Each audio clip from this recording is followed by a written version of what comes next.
What's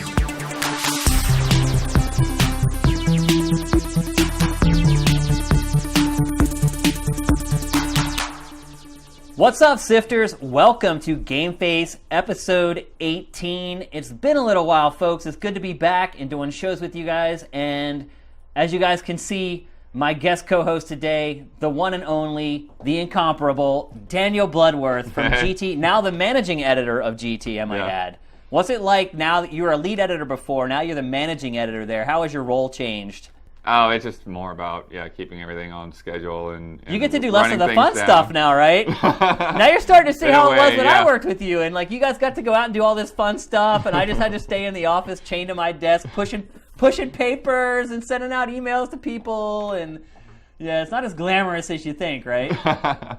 I never thought it was glamorous. But, it's just trying to keep all the contacts and everything going, So are you running, all the content there as far as, the day-to-day? Do you handle, the reviews? Are you, the reviews editor for GT now? Yeah, basically. I coordinate who's doing what reviews and kind of figure out the month every month. And actually, I kind of just took over, the Games of the Month videos as well because, I'm doing this anyways. Great videos, by the way. We started those back when I worked there, and they ran for years and years. But, what I found working on Sifted is that you guys are still the only ones that do them. Nobody else puts out, a monthly roundup of all the games that are coming out on the first day of the month. It's a great tool, and it helps me, actually. It jogs my memory and reminds me, all these games are coming out this month. I need to contact PR people to try to get It's super hard. It's so much harder than you think it should be. Oh, yeah. Too, because, sometimes things don't have real official dates, and then what Zombie was announced. Yeah. After we had the video done, it's thanks, guys. Yeah. Let's stick this in there. Yeah. But glad to have you on the show, man. Yeah. Welcome to GameFace. We have a fun little show here. We talk about 6 topics, and then we do a big topic at the end. Just want to talk to some of the sifters out there. Thanks for sticking with the show and being patient while we try to find co-hosts. It has been difficult over the summer. Lots of people going on vacation and out of town. I will tell you, though, we have settled on a permanent host, and that will be a big surprise for next week. And we will have the show going every week from here on out. So thanks for being patient. Obviously, we had a bit of a bump in the road at E3 with Marcus and everything, but we finally got everything ironed out, and we are good to go. And with that, let's get to the Big 6.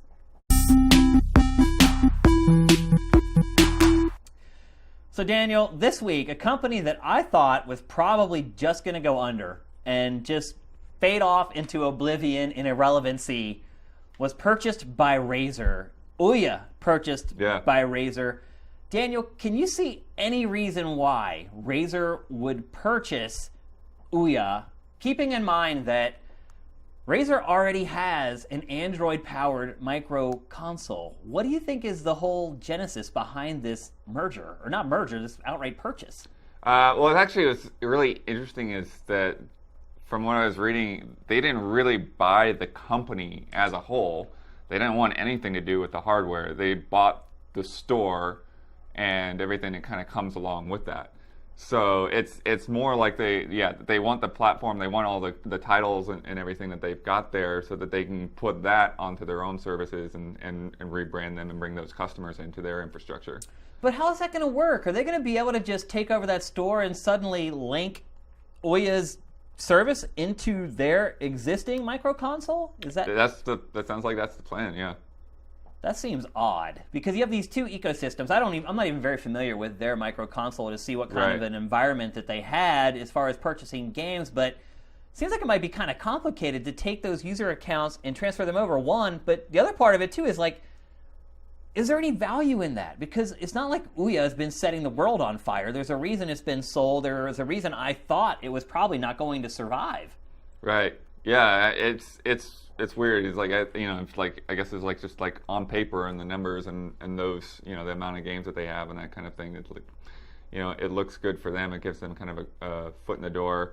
I know there's some talk about, the market in China and helping there. And so it's just, China. What market is there going to be in China for the Ouya? I mean, I'm sure you've seen the reports lately about how the consoles are doing terrible in China, and China just dropped the nationwide ban on selling consoles because it was just in certain areas where they would sell them. Now they're able to sell them nationwide. Obviously, a wide open, huge market there, and a lot of potential.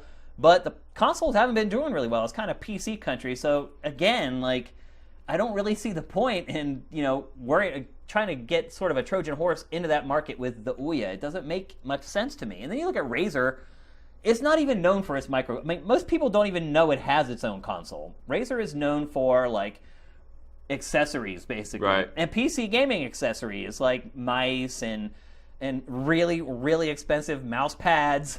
They're like $40 or whatever. And keyboards and things like that. So, maybe I can see where they're trying to expand their market a little bit, but I don't know that this is the right way to do it, to be honest. Yeah, I mean, it seems like a lot of people are just seeing, like, the Android expansion and just that platform. It's so easy to bring over those mobile phone games that... Lots of competition, too, because you have, like, the Fire TV from Amazon. I mean, Amazon's got some deep pockets. I mean, if it seems to me if any publisher or company is going to be able to succeed with a micro console with running Android, that it would be Amazon and not some company who had to buy another failing company to try to get into the market. Yeah, and that's weird, too, because, like, Fire TV is like, okay, they made a big deal when it came out, and then it's like, okay, what are you guys doing? Once in a while you hear about something like Hotline Miami 2, and it's now coming to Fire TV, but it's just like, well, they don't do any traditional marketing Yeah. for the Fire. Like, a good friend of mine, and I'm sure you know him as well, Garnet Lee, he's working at Fire now, and he's kind of the guy who goes out and tries to find new software for the platform. But they don't do the traditional marketing. Like, they'll put out, like, one trailer that's a montage of, like, all the games that are coming, but you won't get, like, individual pieces of media for its games. Not even its first party, like its exclusive games for Fire. You don't get that stuff. So it almost seems like they're running a different race. They're trying to find a different way to market it to their audience. But to me, at the end of the day, it just means it's invisible. Like, I just don't know anything about it. But, I mean, isn't that the case? Like, how many times do you get, like, this press release from a mobile developer? It's like, we've got 90 million downloads, and, like, I've never heard of you. What are you talking about? Yeah, I mean, we look through everything before we aggregate and curate stuff to sift it, and, like, probably 30 to 40% of the stuff that we're looking at is all mobile stuff, and we don't curate a lot of it. It's usually we'll curate stuff that's based on franchises that, like, that have been on the consoles before, on the PC before. But you're right, like, you're right, in your inbox every day, it's probably like 60% of the emails are for these weird mobile games. They're like, oh, we've had a bajillion D downloads, and then, you read down further and you find out that it's free to play. So, they're playing on a different field. The field is kind of tilted in one direction because people aren't technically paying for a lot of those games. But the other part of this story, though, and the reason that it's in GameFace today is how Razer is handled kind of the turnover from Ouya. And so Ouya owed a ton of money to indie developers because when it launched, it had set up this program saying, you make games for us, we'll reward you, blah, blah, blah. It never paid out those developers. And I believe they owe them like $600,000 or something like that, all told, across like all of them. And initially, Razer was like, we're not going to pay them. We're not paying this money. We did not take on the debt of Ouya's debt, because maybe it's part of what you mentioned, how the deal isn't like, oh, well, we're really buying Ouya, we're buying the service that they have, or blah, blah, blah. So they say that we're not paying these developers. And then there was a huge uproar, and then I think day before yesterday, or maybe even yesterday, Razer finally said, oh, okay, we're going to pay it. So not exactly getting off on the right foot, right? Yeah, but it is, like, it does sound like something that they kind of did is a good faith or a PR type of move, because they don't have, because of the way that they bought the Ouya name and those services, they don't have to. They don't have any legal obligation to uphold that stuff. Is that true? That's so they're doing a $600,000 favor? More, but it's weird because it's like, I think they were saying something like those games, like they would have to offer like that amount of games for free or something like that. It's interesting because people will not sell those games on that platform, but then I guess in the long run it all kind of works out. It's just it's a really weird situation because it's not as straightforward as it sounds. So what's Ouya gonna do? So they still own the platform and the name. Well, it sounds like the head of the company is just going to move on. She already left, yeah. She left like the day that it was all announced. She was out of there. So, she was the face of that console, too, by the way. As you're probably seeing by all the B-roll that we've run for this, like she's in all of it. So once she leaves, that's probably the death knell, right? Yeah, at this point, I can't imagine, that whatever's left of that company has just got to get folded up somehow. Yeah. It's just done. Are we going to miss it, Bloodworth? No, Is anyone going to miss it? I didn't really. What, Towerfall was it? And that came to PS4. Yeah, that was like the big one, and now Star. it's coming everywhere else. So there's really no reason for that hardware to exist. And I mean, just going back to the whole, it was one of the first big Kickstarter stories, and it is kind of funny now that we're seeing like we're a couple years into Kickstarter, and we're starting to see the bumps and the warts a little bit with Kickstarter now. We're with the Red Ash Kickstarter not going the way it was supposed to, and starting to see some of these developers coming back to the well for a second time and not going as well as it did maybe the first time. Definitely starting to see some kinks in the chain for Kickstarter at this point. And as far as Ouya is concerned, it's going to go probably right down with the Phantom as one of those consoles that was just a complete unmitigated disaster from the beginning. And I think it's going to go down as like a warning sign for people with Kickstarter. I hope that it will cause people to maybe investigate a little more closely before they give to some of these Kickstarters, because I feel like a lot of people are just, that sounds like a great idea, and they're just blindly throwing their money out into the ether. Well, I think there's just like too much faith in it, right? Like it had its measure of success, and Razer's seen that, and they want to like pull what they can out of it. But it wasn't going to change console gaming in any way, just because people could just like put anything they want on the platform immediately. I think the perception of Kickstarter has changed a lot too. I feel like when it first launched, people got it, and it was like, okay, I'm giving this money to someone in hopes that something might happen. Yeah. And actually, if you look at a lot of those early Kickstarters, that's kind of what happened. Something kind of happened. But now I feel like people have kind of switched gears, and they've almost become entitled with Kickstarter. And when they pledge money now to these projects, they don't look at it like, maybe something will come out of this, maybe it won't. Now they're like, oh, something better come out of this. And it better come to the console that I want it on. I mean, do you think Kickstarter can continue to operate with that shift in perspective, or do you think people are going to have to start remembering what it was originally founded for? I think people need to start remembering what. It's like you're investing in a creative and a hope and a dream, that may go south. And that's that's one of the problems when you're dealing with the creative industry, and we'll probably get to this in some of the other topics. But you start off with a plan.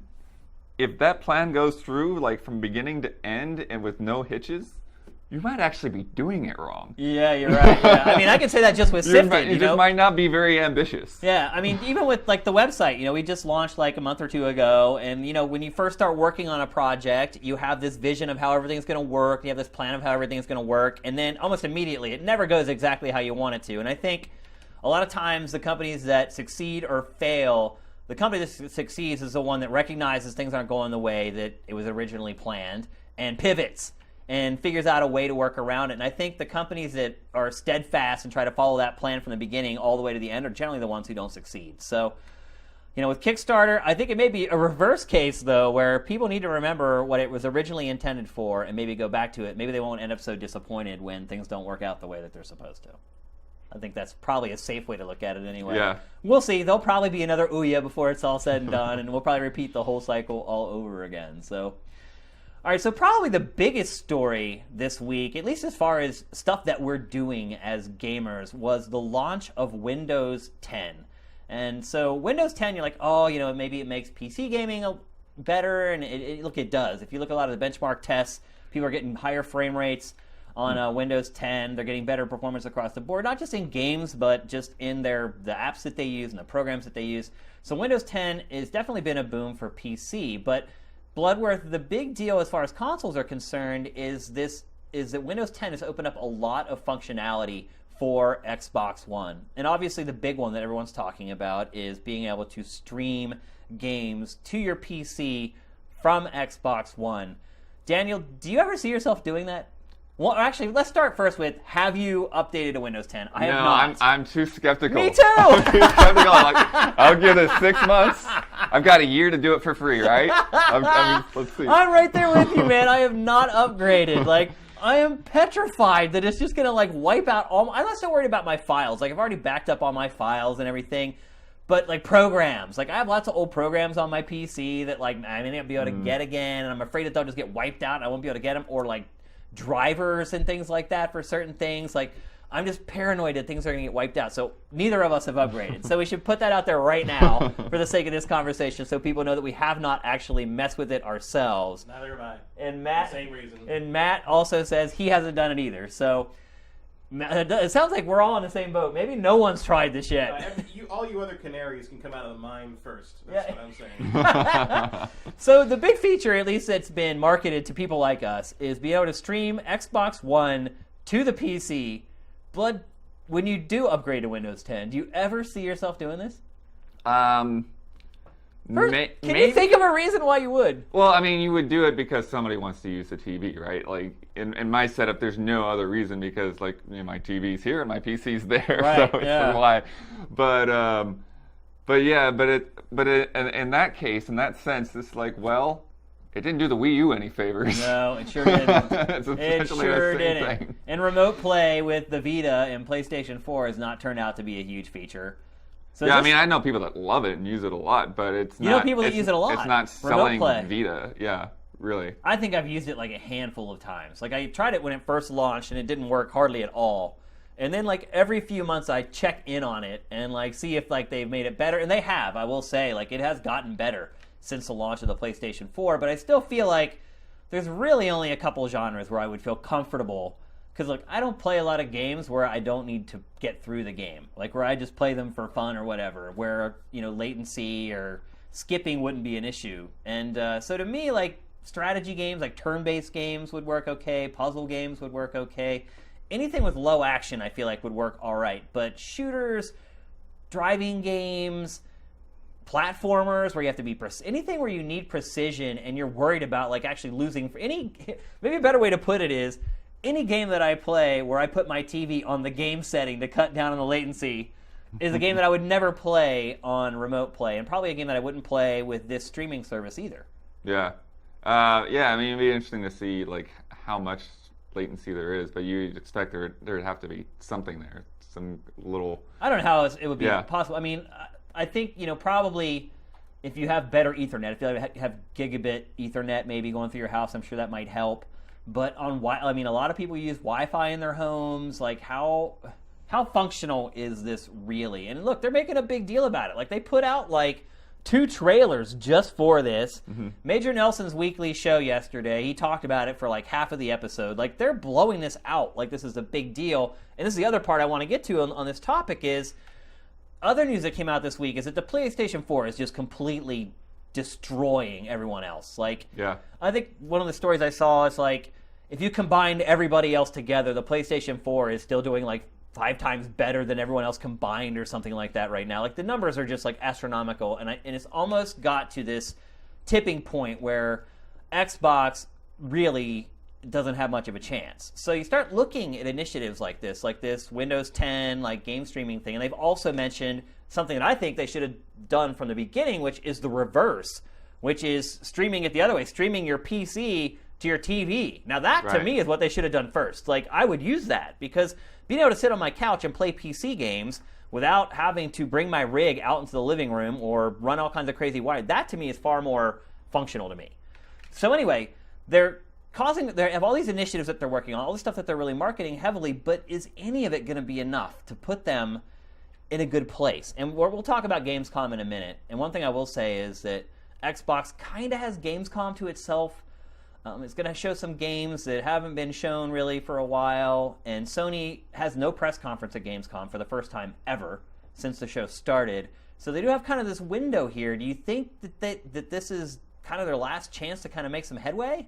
I don't see the Windows 10 features really doing that. I mean, it's a benefit if you have an Xbox, but I don't. But you need an Xbox and a PC. I don't see the person that's jumping on early adopter PC player, getting Windows 10 right now, saying like, I gotta buy an Xbox. Yeah.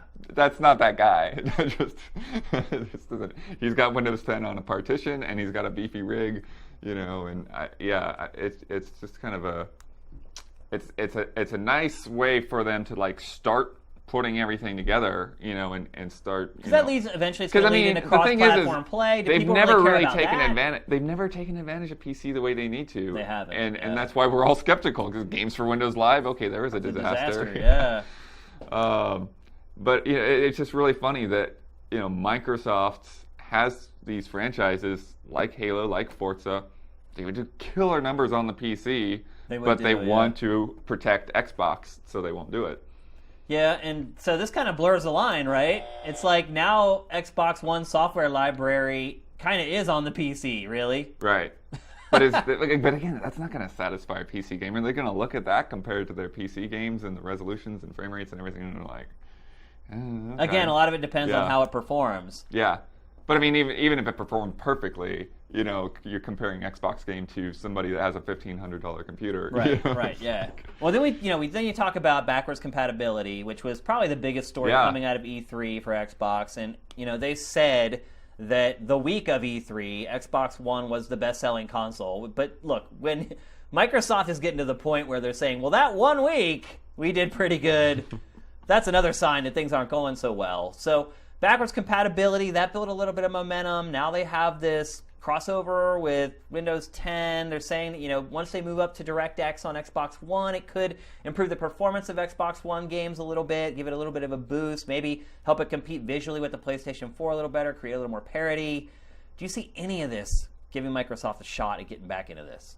I don't. Even the cumulative effect of it all. Yeah, I don't feel like these periphery features are really going to do that much. I think it's it's really going to come down to those games. Like when Halo comes out, that'll be a huge deal. Because that's the thing too, is if you look at, and we've said this on GameFace before, but if you really look at the software lineups of the two platforms, it's kind of hard to argue that the PlayStation 4 has the better software lineup. Granted, all the third-party stuff looks and runs better on PlayStation 4, and a lot of PlayStation fans generally get their consoles for the third-party stuff.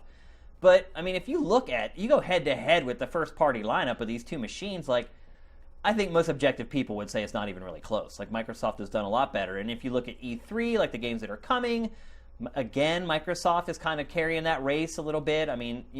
Microsoft has so many first-party exclusives coming that it was able to split them up and show some of them at E3 and then hold some of them for Gamescom. And you look at Sony and it's it didn't really have many at E3. Well, it did, but they're games that are way off in the distance.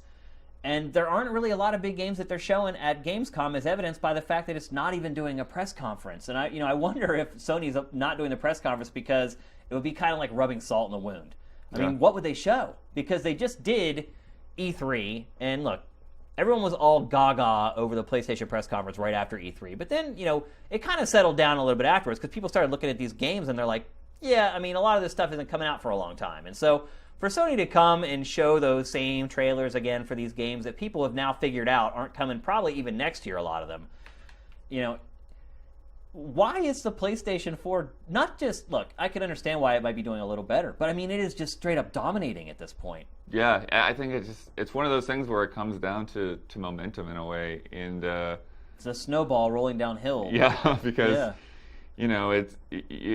once a certain platform kind of becomes entrenched as a standard, developers look at it as a standard, and they want everyone to, the reviewers and everyone, to play on PS4. And then one thing I will say is every game from Japan. Yeah. Oh, it's PlayStation 4 Vita. That's it. Yeah, well, and that's the thing, because there's no, Microsoft's pulling out of TGS, and so there's no market for them in Japan. I think somebody was saying a couple weeks ago, PS4 had sold 15,000 in a week, and Xbox One had sold 100. And it sold a little over 100. Not 100,000, 100. 100, 100. Asia's over for Xbox One already. Pulling out of TGS, I think, is them saying, almost admitting defeat. But they say they're not pulling out of the territory. They're going to keep selling the console there. Going to keep their offices in Japan going. But yeah, so I think we're both in agreement here that this whole Windows 10 thing probably... One, I don't think it's going to get Xbox One games to parity with PlayStation 4 games for third-party games. First-party games look pretty good on Xbox One. I think they're doing a pretty good job getting a lot out of that machine. Third-party stuff, I don't think that this is going to get them there. And two, we don't think it's going to give them much momentum to... And in fact, I think both of us are in agreement that there's not a whole hell of a lot that Microsoft can do at this point. Yeah, it's weird. It would take a lot, and as you're saying, like the first party games, they're hitting to certain people, but then still, like, not everyone that's that excited about it to run out and get a console. So it's like they have to be those mega hits. Yeah, and I mean, even looking at their lineup, I don't know that I see a ton of those other than the known quantities like the Halo 5s and games like that, and the Gears 4, and, I don't know that a game like ReCore is really going to alter the trajectory of the console wars. Like, Right. I'm very curious about that game, though. Yeah, I mean, to us, the game looks awesome. But is that a game that can turn the tide with the people who could really be the tipping point for this whole thing? Like, I highly doubt it. Yeah. And even games like Scalebound, which we'll talk about in a little bit, and stuff like they've got a tough road to toe, I guess is the best way we could put it. But if you keep in mind, Sony did kind of have a late comeback with the PlayStation 3 last gen. Yeah. Like, it didn't take its foot off the gas, and as time went on, it started closing that gap a little bit. So maybe we'll see if Microsoft can do that as well. All right, so I don't even know if this wasn't really an announcement. This was kind of This is the non-announcement. Yeah, I guess maybe that's what it is, a non-announcement. So Nintendo had its financial results this week, announced its quarterly financial results. Actually kind of encouraging for Nintendo. It did manage to turn a profit, and I will say it was kind of great to see Nintendo in the last quarter with Iwata at the helm turn a decent profit. They sent him off in about as much style as they can at this point with the way the Wii U is performing. But buried in their financial report was a release schedule for the next 12 months, which would include pretty much all of 2016. And the one game that was suspiciously missing from that list was The Legend of Zelda for Wii U, Bloodworth. What's going on with this game, man? Well, it's just listed as TBA, right? And keeping in mind that some other games that were kind of TBA, like Project Guard and things like that, were kind of given definitive dates in there. So, what do you think's going on? Do you think this is a big dust up over nothing, or I do actually. I think that this is a complete not a story. I think what happened is this game was on a trajectory. They were very confident in saying it was going to come out this year. Yeah. And then whether it's going to NX or some other thing happened in development, they took it back to the drawing board in a way. And, okay, now we're not going to tell you when it's going to come out until we know when it's going to come out. So, but look, Nintendo's done a lot of double talking over the last couple months because everyone asked them why wasn't Zelda shown at E3 and then Reggie gave this boilerplate excuse of, oh well, we only show games that are just coming out. Yeah, that's dumb. And then it was so dumb because you look back and Xenoblade Chronicles had been at E3 for 3 years. Yoshi's Woolly World had been at E3 for 3 years. It was total hogwash what he said. And so, one, I don't think we can take anything Nintendo says as truth because, a lot of times they're just trying to do damage control. But number two, if this game was really supposed to come out this year, it had to be pretty close to being done. So, say what they are saying is true, and they're like, oh, we want to take this back to the drawing board a little bit and retweak it or whatever. So, that's something that delays a game 6 months. Look, we remember all the delays for prior Zelda. Every Zelda game has been delayed that I can remember, at least since the N64 era. And look back even at Ocarina of Time. They kind of said the same thing. Oh, we came up with another idea. We wanted to do blah, blah, blah. And then it came out 6 months later than it was supposed to. So here we are with The Legend of Zelda for Wii U. And a game that's supposed to come out this year, which honestly was worst case scenario. Because here we are, basically in the third year of the Wii U's life cycle. We never dreamed we'd be waiting this long to get a Zelda game. But here we are. And now we're going to look at year 4. For a platform that pretty much is dead already. It's turning around a little bit, but they just hit 10 million consoles sold. It's pretty much destined to be the worst selling Nintendo console ever, other than if you want to count the Virtual Boy as a console. I don't know. To me, there's something fishy going on here, Bloodworth. Well, I mean, this feels very much like what happened with Twilight Princess, because it was supposed to come out a lot earlier. We saw that game at a lot of E3s. Right, and see, they said that they were reworking that game then, but what they were really doing was prepping it for what became the Wii. And so they did that dual release of GameCube and Wii for that game. And you had to be a hunter to find the GameCube version. Pretty much. Yeah. They basically just swept. In fact, that game's probably worth a ton of money at this point, I'm guessing, if you have an unopened copy of it laying around or whatever. But I mean, is that what's happening here, Bloodworth? Like, they're just really delaying this game so that they can release it with the NX? Yeah, I mean, well, but that's the thing too is, I mean, not knowing anything about the NX, like if you look at what it took to convert Twilight Princess to the Wii, if there's something similar like that with the NX, even if it's higher horsepower, if you're doing a huge open world game, you can do so much more if you have here's the thing about that. Horsepower. The Wii had the same architecture, basically, as the GameCube, and the same power. A little more juice, but not much. But you had to work motion controls into everything. Yeah, which I actually loved. I was glad I ended up playing the Wii version of that game. But here, is this also a harbinger of what we're going to see with the NX? Is the NX going to be similar to power to the Wii U the way the Wii was to the GameCube? I mean, that would mean like... But I mean, how many generations? That's why it would maybe justify it being so retooled, because like, no, this can do so much more that like, we're going to make this game, significantly different than it is right now. And maybe, does that mean it doesn't come out for the Wii U at all then? Because are you going to have... I think that's a possible scenario. I actually do. See, that's why this is a story, Bloodworth. If you start digging into this, you start realizing stuff. Like... But I think the thing is like, this has been the case the whole time. It's just like, the financial report is just like, oh, they put another 2 words out, Zelda, TBA. Yeah, but I mean... honestly, I don't know for sure if they went on the record saying it was coming out next year, but I kind of seem to think that they at least insinuated that we would be playing this game next year, like worst case scenario. And now it's like, well, it seems like the release of this game is hinging on something else, and that's why it's listed as TBA. And what it's hinging on is whether the NX comes out next year. Mm-hmm. And what would you say the odds are of that, NX coming out next year? I'd say that's pretty slim.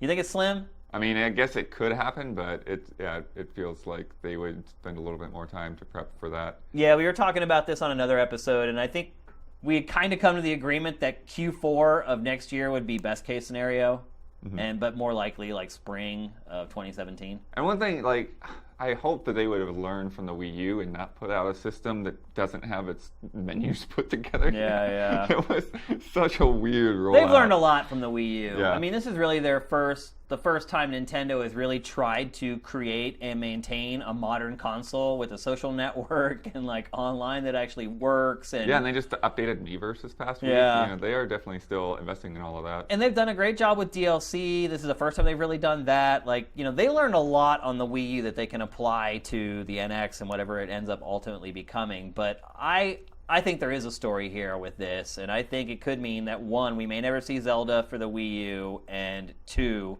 they're definitely retooling this game for the NX that hopefully is more powerful hardware than the Wii U. I don't want to go through that again, where they like stick to the same hardware for basically 10 years like they did with the GameCube and the Wii. So, yeah. Well, we at least know that Dragon Quest IX is most likely on there. Is it?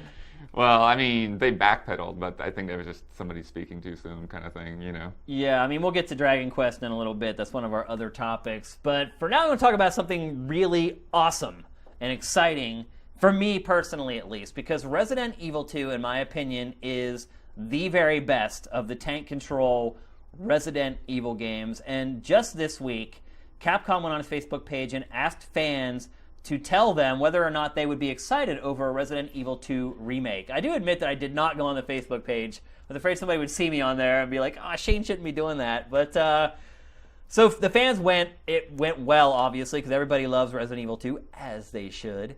And apparently the next day, they had a meeting in Japan to start talking about this. So, assuming it's going to happen, and I will assume that it's going to happen because it makes too much sense. Yeah.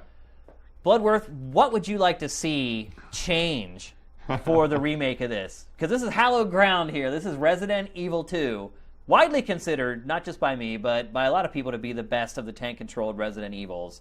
What would you like to see change? Do you want to see the tank controls come back? No, I'm not a fan of tank controls. Because I actually haven't personally put time into Resident Evil 2 because you've never played it. I started on the GameCube one. I got you. And so that one, it was the C type where you just you hold the button to walk forward and then you just kind of steer your character. But yeah, that's obviously them seeing the success of Resident Evil HD. I think that at this point for Capcom, it's a safer bet to go with what was great in the past. than to try to make a new Resident Evil. You may be right, actually, on that. Although they have a trademark for a new Resident Evil. Yeah. Umbrella Corps or whatever has been unveiled this week, and maybe that is the next Resident Evil. Maybe they're not going to go with a numeral this time. But anyway, going back to Resident Evil 2 and the tank controls, like, a lot of people want the tank controls to come back. Like, they don't want to go to that over-the-shoulder view. I am with you 100%, Daniel. Like, ditch the tank controls. Ditch them. But the other thing I want to say about this is that I have railed on the remakes and remasters thing many times on this show. And I think generally it's a terrible practice that keeps creativity and new IPs from coming to light. Dishonored comes out next month. I don't think there's any footage. Yeah, there so isn't. far. Yeah, you're right. There's none. But this is one game where it makes perfect sense, and I'm completely on board for this remake. Like, because look at the footage that we're showing. This game, a lot of the games that are being remade, like Dishonored, it's like, you know what? Dishonored still looks really good. Like, and it still plays great. But you have this old Resident Evil 2. Look at the FMV in this. It's like, you could do better than this in real time now. Oh, yeah, for sure. Time would be laughed out of the building. Oh, I know. Imagine if this is what like the in-engine graphics looked like for the remake. It would get laughed out of the building, like Matt said. Like, things have come so far in the amount of time since it. So to me, first of all, great thing that this is on plate for a remake. And number two, you haven't played it. There's a lot of people who have never played this game, and I've got to tell you, it is an incredible game from beginning to end. Yeah. And well, you got the A-type and B-type and all that stuff, yep. right? Yeah. Well, the other thing about it, too, is that it tells, like, two separate stories. And so one thing that I would suggest for the remake is somehow have a co-op element where you can play the one campaign while I'm playing the other campaign, and then at certain points the campaigns, like, link up, and then we would get together for, like, co-op sections of the game where we would play those games together. And then eventually we split off, go our own ways again, go back, finish those separate parts of the campaign where we play single player, and then get bridged back together again at another part, and then again separate, and then maybe come back at the end for like the final boss fight where we team up to play the end of the game or whatever. Like, with the technology that's available now and all the things that people are doing with games, like, there is a lot of possibilities for this game that could make it absolutely incredible. Do I think they'll do this and put that much effort into a remake? I would say that's probably about a 30% chance of that. But I think they could do something really, really special with this. And honestly, like, if they really put the effort into remastering Resident Evil 2, I would be okay if they skipped, like, the next numbered Resident Evil. Like, if they didn't do 7 for another, like, 2 years to make this project something really good. So, well, I mean, they would have to, because, they'd have to put a lot of effort into it, because Resident Evil HD, it's sort of easy in a way. I mean, I know it's not entirely easy, but they did all of those assets and everything on the GameCube, right? And now they just have to kind of like work up from there. But you can't do that with the PlayStation. No, you can't. You have to rebuild everything. You have to do everything like they did with the GameCube remake. And they had Nintendo lining their pockets a little bit for that as well, funding some of the development for it. They'd have to do that all on their own. I mean, it's not going to be a small undertaking. Like, the game's been released for the PC, but it's basically the same exact game that was released on the other platforms. They didn't really do any work on it or upgrade the character models or anything. It's just everything looks clearer. And actually, in some ways, it was a detriment. Because, like, the PlayStation was funny, the original PlayStation. Like, a lot of developers played on the fact that things looked blurry. And then when you see those textures, like, crystal clear, man, it's not a good thing. And then I think another thing, too, that I wanted to ask you about is pre-rendered backgrounds. Obviously, this game was made with pre-rendered backgrounds. And so do you feel like that should be something that came back? Because, when they did the remake for the GameCube, they brought back the pre-rendered backgrounds. And it looks stunning. Yeah. And really convincing. But do you feel like they should model this world? Because if they do that, there's so much more work that comes into play. Yeah, well, I think, I think that actually worked out in its benefit, because the character models look so great, and then the whole world looks so great. It's just, I was actually surprised with HD how well it held up. Me too. Yeah. Once they pulled that up in HD, because I figured, like, those were SD assets. It's not going to work out, and it did. It did. Yeah. I think if they could pull it off, I think pre-rendered would be the way to go. I think they should ditch the pre-rendered. I I think it feels sterile to me. Well, have you guys looked at the remaster for Resident Evil 0? Maybe that's a good template of what we should expect for Resident Evil 2, which I would actually be really disappointed in, because I think the remaster of Resident Evil 0 looks okay, but it's not going to set the world on fire. And look, that was but Resident Evil 2 is a much better game. Right. Yeah, Resident Evil 0 is the worst of the tank-controlled Resident Evils, in my opinion. So... yeah, I mean, well, maybe... I'm watching the footage here, and when the shopkeeper pulls down, the dialogue's playing in my head. I mean, we must have played this about the same amount, because I'm not a big fan of the tank control era Resident Evils, but this Resident Evil 2 is great. It is. Oh, it's amazing, man. And it's also super relevant to people who started with 4. It is, yeah. It's Leon's introduction. It sets him up and Ada and all that stuff. So I think there's an audience for it that's never played it before, in addition. Because you're right, this does kind of show the origins of the whole Leon-Ada relationship. And it's a more interesting origin than the original Mansion game, I think. Right. Because it expands it out and it shows you the whole city, and it really digs into what's happening. Yeah, this was really for all intents and purposes, this was the first Resident Evil, because this is the first game that really set the stage for everything that ended up happening in all the sequels. The mansion has almost become this thing that is fan service now when it's mentioned in a Resident Evil game. It's this thing that you're oh, they talked about the mansion, great. Or if they do a little callback, if you find a file or something, and there's this mysterious mansion, you're ooh, the mansion. But it hasn't really become a part of the canon the way the stuff in this game has. So to me, they need to handle this with care, because so many people like you haven't played the game, and it's so flipping awesome. If they do, this could become the best-selling game of whatever year it's released. I'm not kidding. If they do it right, and I hope that they don't just do a quick and sloppy port of this. I love this game way too much for them to do that. So, but it's modern Capcom, so you have to kind of worry a little bit. You do have to worry a little bit. They're all over the place. It's and then spotty. the thing too is, how are they going to handle voice acting and that kind of thing? Because they need to fix that. Let me tell you, that is one of the weakest point of Resident Evil 2 is the voice act. The first one. The main people, the main people are quality. I mean, Leon's pretty good. Claire is Allison Court, who did Jubilee in the '90s X-Men cartoon, and but then you get the shopkeeper. It's just who are you? Yeah. What do you want? And you're just well, yeah, you got to step it up. You also wonder about the quality of those recordings at this point, if they can. Yeah, I figure you got to re-record the whole thing. Yeah, they would re-record them and rewrite a lot of it, I would think too. Right. So, can you bring back the original voice actors? Some of them, I think they're still out. Allison Court still works. Sure. Yeah, she does. I don't know. I don't remember the name of the guy who did Leon. Yeah. It's not the same guy from 4, is it? I don't think so. I think they switched. And, in that case, they could use the guy who they've been using for Leon for the last couple games as well. But I just think it's you've got to hit that right balance of keeping the campy vibe, but without it sounding stupid. Yeah. Because it's this guy's scene is amazing. Oh, it really is.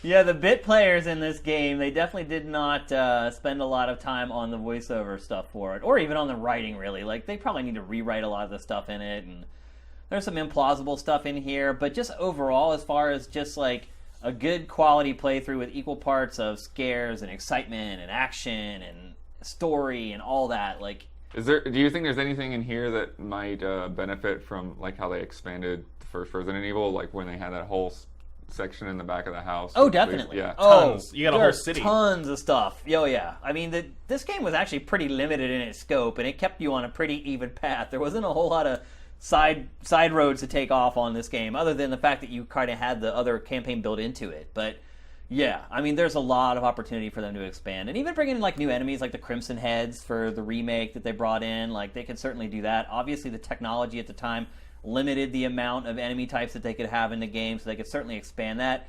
Just seeing these creatures in HD with brand new models is going to be flipping awesome. So I am so pumped for this. I'll be so mad if they don't give this the green light. So everybody, go to Capcom's Facebook page and beg and tell them. Be Shane wants this so bad. I'm here for him.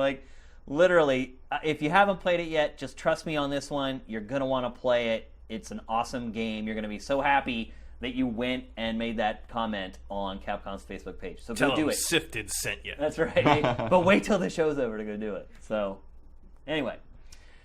All right, so here's the dirtiest topic of the week. So there's been this big dust-up between Konami and Kojima. And so this week, basically what happened was they had removed his name from all the packaging for Metal Gear Solid 5: The Phantom Pain. Wasn't a huge surprise. Pretty dirty move. The thing is that most people have been on Kojima's side through this whole thing. And we really didn't know anything that was going on. We're just like, oh, they're taking his name off and they're closing his studio. And that seems really dastardly. But what happened this week is that someone who had worked on a lot of the Metal Gear games prior, a voice actress for Metal Gear games, came out and basically spilled the beans on what's really been going on between Konami and Kojima. And as it turns out, the big issue that Konami has with the whole situation is that Kojima has been getting paid on a salary all this time. He isn't getting paid, and look, developers get a salary, that's typical. But usually where they make most of their money is in the bonuses after the game sells. If the game sells well, they get these big bonuses. And look, a lot of developers get rich off of these bonuses. And it incentivizes the developers to do a good job. Because if your pay, a big chunk of your pay, is dependent upon the quality of your game, well then you're going to make sure the quality of that game is as high as possible. Kojima has been working in an opposite way. He's been a salaried man the whole time working on all these Metal Gear games. He's never got bonuses for his games. So what that does is he has zero incentive to, one, finish a game on time, because he actually is incentivized to take as long as possible working on a game because he gets paid based upon the amount of time he works. And the other thing that it changes when you look at that is it gives him no incentive to stay on budget. Because he doesn't care. Again, it doesn't matter how long it takes or how much money he spends on development if he's going to get paid the same no matter what. So Bloodworth, knowing this, does it change your perspective on Kojima at all? Do you still view him the same? Or, and another thing we should probably mention here is that, look, he hasn't exactly gone out in the public and said, poor me, or... Right. He hasn't yet. Yeah, I honestly, I don't even know if Konami are the ones responsible for his name getting pulled off all of that. Right, it could be him. Yeah, it's like... Yeah, my question on that, and I don't know if anyone's looked into this, but, is it possible that, his contract basically might say, you can't use my name if I don't work for you? So they were just following what that would say. Maybe they're just... That was the agreement, and it happens to look from an outsider's like us. We see that, and we're like, oh my god, they're erasing Kojima, but maybe... They were just doing what they thought they had to by the contract. I mean, I have no... Look, we don't know a lot about this story, but we didn't know anything until this woman spoke up and said, hey, wait a minute. Everybody's kind of jumping on Konami. Well, she was saying... And she didn't, it's been a few years since she's worked with him, though. That's the other thing I wanted to mention, too, is that she doesn't work with Kojima anymore. So there could be some animosity there where she's like, oh, he doesn't have me on the project anymore. So, for full disclosure, we should mention that she is not working on the projects anymore. But she did work with him for a long time before that. But there might be a little animosity there, so take her statements with a grain of salt. But, so back to my question, does it change how you view Kojima at all?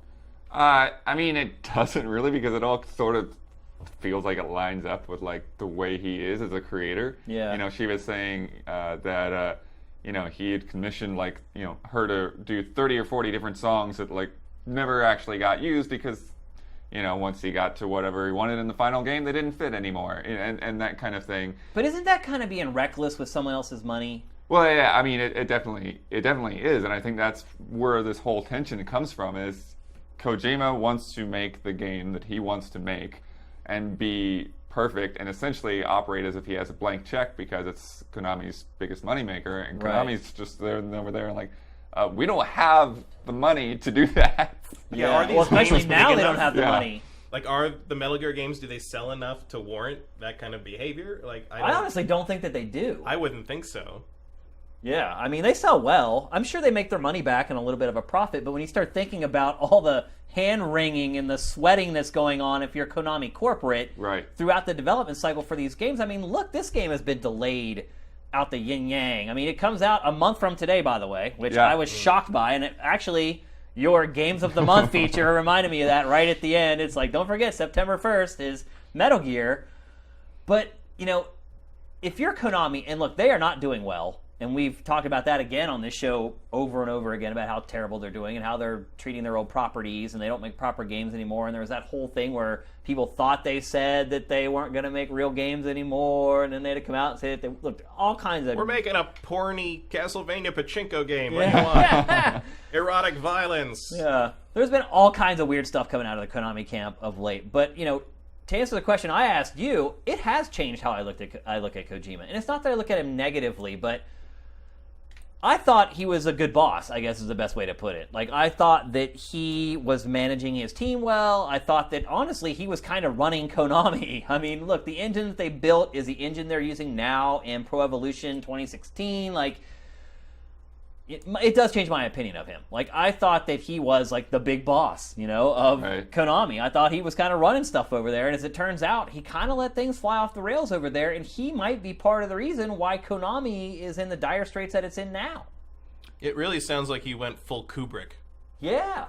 Without concern for the overall wealth of the company, which was hooking him up by paying him a salary instead of paying him on bonuses, because Metal Gear sells well, but it doesn't sell like Call of Duty well, where you can get rich off of like one release, basically, like a lot of the developers of Call of Duty do. So, they were kind of helping him out, also, paying him a ton of money while he's doing R&D and building his engine and doing all these little side projects like Boktai and stuff like. You really go back and look at his history. He's kind of straight off on these tangents here, and all this time Konami pays him this same money, and so. Yes. Does it change my opinion of him as a game developer and his skills at creating games? No. But I also feel like if you give a lot of developers the resources, the time, the team, the money, and everything else that he's eaten up working on his games, you wonder how much better he really is than everybody else, or if everybody else got that amount of time to do the work, if their games would end up as good as his. Right. Yeah. I mean, I feel like there's definitely some parallels with like BioShock Infinite. That is a good analogy. Because it is sort of the thing like, okay, you go and you do what you want, and figuring that all out and being a perfectionist about it, and then if you look at it from their businessman side, it's like, well, couldn't we have gotten out 2 games or 3 games that are almost as good as this? Well, then there's the whole Ground Zeroes thing where they released like a 15-minute demo. Basically what it came down to was 15 minutes, and they charged, what was it, $40 at retail when it first launched? I think so. Yeah, around there. I mean, regardless, an ungodly sum, basically, for what you were getting.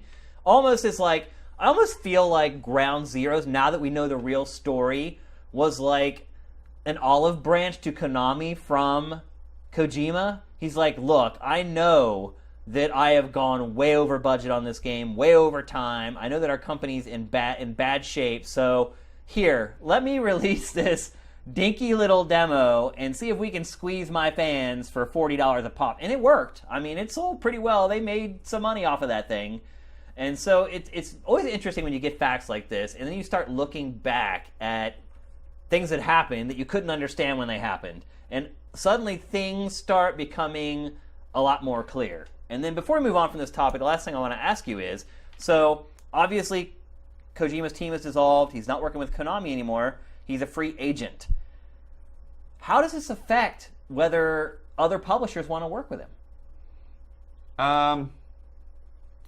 You think it does at all? I think it's weird because there's also that weird interview that Del Toro did where he's talking about he's still going to work with Kojima. Yeah. But then there's another interview that published, I think, around the same time, the same day, that Del Toro's not going to do anything in video games. So it's like, is Kojima going to go make a movie right now? He's kind of wanted to do that all along, hasn't he? Yeah. Yeah, I so mean, I have a feeling like we might not actually see Kojima back in games for a little while. Yeah, and maybe it might be good for him. Maybe he needs some time to step away a little bit. And I also feel like, at first when I heard that he was leaving Konami, and I said it again on this show, I was like, oh, he'll get a job. Like, he has a job already. He just hasn't mentioned it yet. But now that, like, the real information's starting to come out, you wonder, I mean, just looking at how risk-averse publishers have become.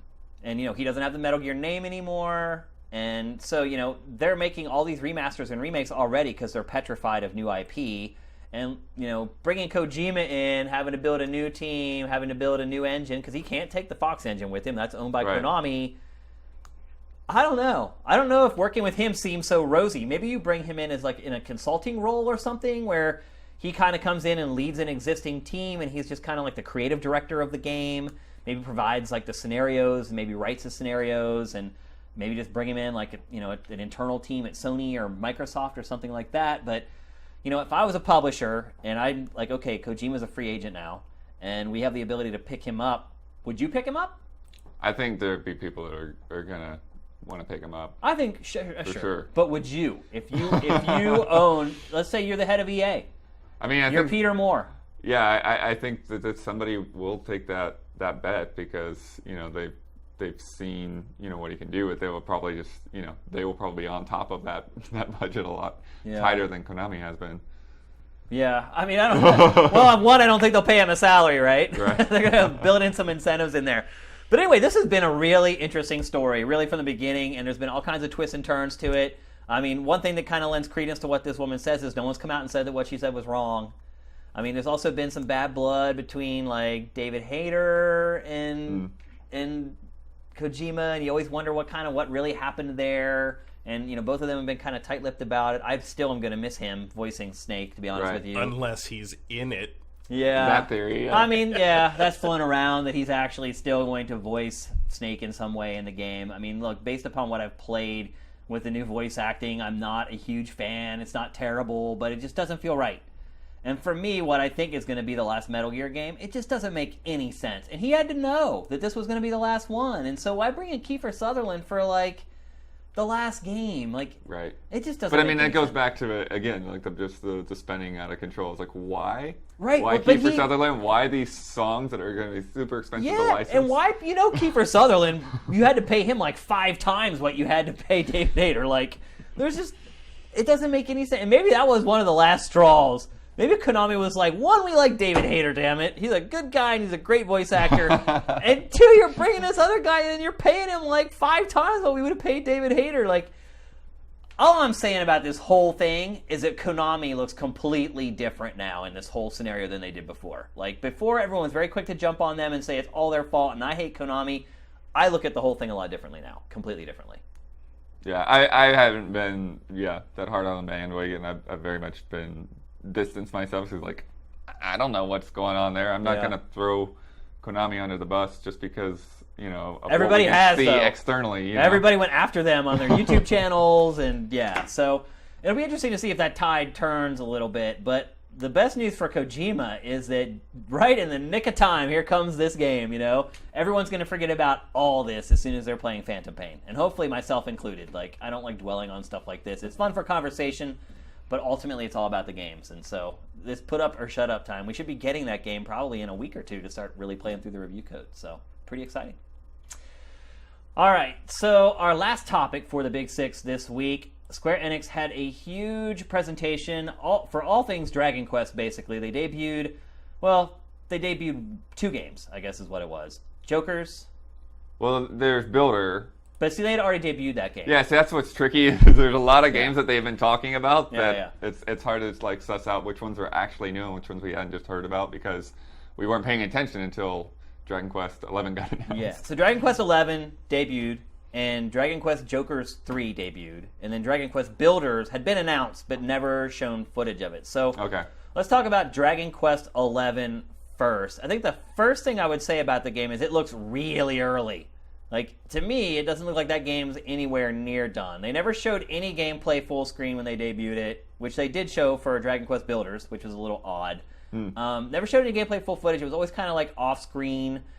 Not a whole lot going on in the footage. Like, it's just kind of running around an empty town. Like, I don't see this game coming out for probably till 2017 at the earliest. Well, one thing that was kind of interesting, and I didn't actually dig in to see how valid this was, but somebody was saying that they had actually told him to pull out NPCs and things like that because they didn't want him to spoil too much or something. Oh. Yeah. Well, I mean, it looks really empty. Yeah, it is weird nothing. when you walk into the shop and there's nobody there. Yeah, there's no one. Look at the footage right now. Yeah. It's just an empty wasteland with a jump button. Well, at least we've come a long way from the days when like Square was like, we can't do towns in HD. Yeah. Right. Oh my gosh. Well, I think the big part about Dragon Quest XI is that it's a single-player game, whereas Dragon Quest X or 10 was like an MMO. Yeah. Which, I think in hindsight, one, making an MMO was a bad decision, and 2, releasing it for Wii U was a really bad decision. This one... It's on a bunch of platforms, though. Yeah, it is. And it's coming to even more, I believe, Dragon Quest X is now. But this one is for PS4 and 3DS, as of right now, at least. There's been some hints about a Wii U version. At first, it was, yes, it's coming, and then Square was like, oh, hold on. Oh, the NX version. Yeah, NX version, sorry. Yeah. And at first Square Enix was like, it's not coming, and now they're like, well, hold on, maybe we will announce it. It's still kind of up in the air whether it's coming to NX or not. But we know for sure 3DS version, kind of cool, does 3D graphics in the top screen, and then an old school 2D look in the bottom screen, which is kind of, I don't know why they would do that, but...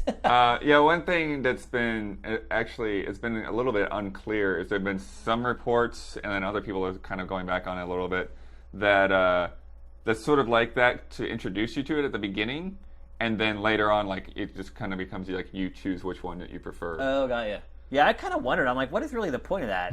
And also, why would they build the whole game? Like, that blows my mind. They're They building built that whole two game versions twice. of the game, and you're running 2 versions of the game. You would be at the same time on the hardware as well, right? Yeah. I mean, I'm no technical genius. The one or they anything. were running it 2 times on the demo. Because sure. I know the 3DS has separate processors for each screen, and I know the processor for the bottom screen is not as powerful as the one for the top screen. So they couldn't. I don't think they could do a 3D version of the bottom or flip it or whatever. But also, what I would say is that it also shows that maybe they will be able to release this game for other underpowered platforms besides maybe the NX isn't underpowered. Ultimately, who knows? But I'm kind of guessing it will be, based upon Nintendo's track record over the last decade or so. But so PS4, I think that makes perfect sense.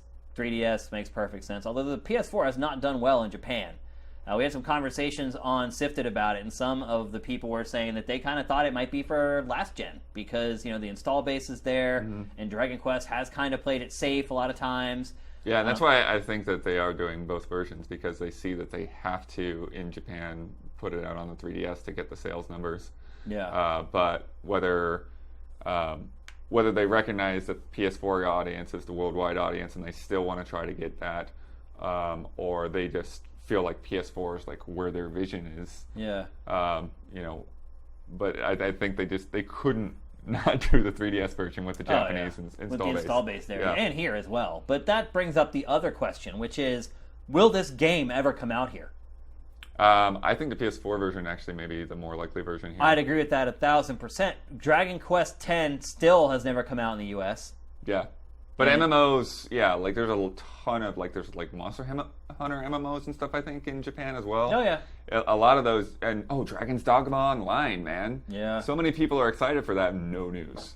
Oh, there's whatsoever. news on it. They put out trailers for it all the time. But I mean for North America. Oh, yeah. I mean, who knows? And I don't get it, because there wasn't a time where a lot of the Dragon Quest stuff was coming over. I think it was just last gen, actually. We were getting a lot of the Dragon Quest Nintendo stuff. was trying to push it really hard because of Dragon Quest 9. Yeah, and now we're just getting basically their hack and slash Dragon Quest games. Dragon Quest Heroes are the only games that are really announced for the West right now. So, you think this one might be the one where they bring it over?